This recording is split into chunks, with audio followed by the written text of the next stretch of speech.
வணக்கம், என் பெயர் மாரப்பாவை. LSRW mother health சேனல்லேருந்து நான் உங்களுக்கு பேசுகிறேன். தமிழை பற்றி உங்களுக்கு சொல்கிறேன். உயிர் எழுத்துக்கள் அப்படின்னா என்னென்னா அ, ஆ, இ, ஈ, உ, ஏ, ஏ, ஐ, உ, ஓ, ஔ. இப்போது அ அப்படிங்கிறது குரில், ஆ அப்படிங்கிறது வந்து நெடில், ஈ குரில், ஈ நெடில்.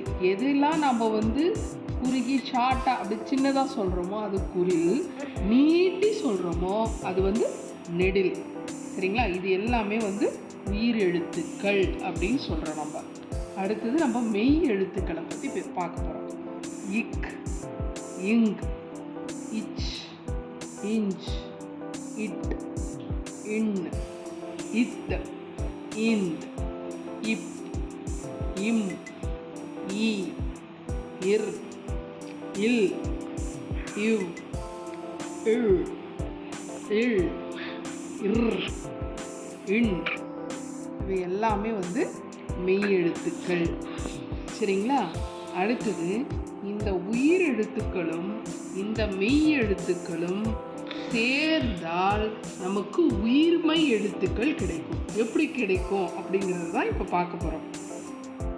சரிங்களா?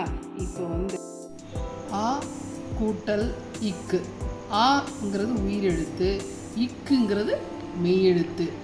உயிரும் மெய்யும் சேர்ந்து உயிர்மை எழுத்து க அப்படிங்கிற ஒரு எழுத்து நம்மளுக்கு கிடைக்குது. அதை தான் நான் இங்கே எழுதியிருக்கேன். ஆ கூட்டல் இக் க. இப்படியும் எழுதலாம். இக்கு கூட்டல் ஆ க இப்படியும் எழுதலாம். ஆ கூட்டல் இக் க அப்படியும் எழுதலாம். அடுத்தது ஆ கூட்டல் இங் ஙா. அடுத்தது ஆ கூட்டல் இச் ச. ஆ கூட்டல் இஞ்ச் ஞா. ஆ கூட்டல் ஈட் ட.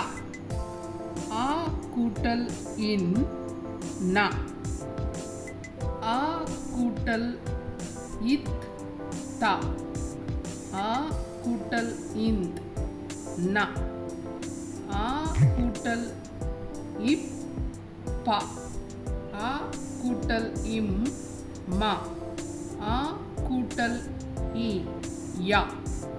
ஆ கூட்டல் இர் ர. ஆ கூட்டல் இல் ல. ஆ கூட்டல் இவ் வ. ஆ கூட்டல் இல் ர. ஆ கூட்டல் இல் ல. ஆ கூட்டல் இர் ர. ஆ கூட்டல் இன் ந. நீங்கள் நினைக்கலாம், நாம் ஏன் இப்படி படிக்கணும், வெறுமனே அ ஆ இ கிங்கி செஞ்சு படிச்சுட்டு காங்காச்சாஞ்சா படிக்கலாம் அப்படின்னு நீங்கள் நினைக்கலாம். நாம் ஏன் இதை நம்ம படிக்கணும், இக்கு கூட்டல் ஆ, ஆ கூட்டல் இக்கு படிக்கணும் அப்படின்னு நினச்சிங்கன்னா, நம்மளுக்கு வந்து பெரிய கிளாஸ் வரும்போது, பெரிய வகுப்புகள் வரும்போது இதிலிருந்து தான் பிரித்து எழுதுக, சேர்த்து எழுதுக நாம் வந்து கற்றுக்குறோம். அதை கற்றுக்கிறதுக்காக தான் ஆரம்பத்திலேயே இந்த எழுத்து வாய்ப்பாடுன்னு சொல்லுவாங்க. இங்கிலீஷில் வந்து டேபிள்ஸ். அது மாதிரி வாய்ப்பாடை நம்ம படிச்சிட்டோம்னா பிரித்து எழுதுக, சேர்த்து எழுதுக உங்களுக்கு பெரிய வகுப்புகள் 12ஆம் வகுப்பு வரை உங்களுக்கு எளிமையாக இருக்கும். அதனால் இந்த எழுத்து வாய்ப்பாடுகளை கண்டிப்பாக ஒவ்வொரு மாணவர்களும் மாணவிகளும் தெரிந்து கொள்ள வேண்டும். நன்றி, வணக்கம். Thank you for watching this video. Make sure to hit like, subscribe. Next time you're gonna see me.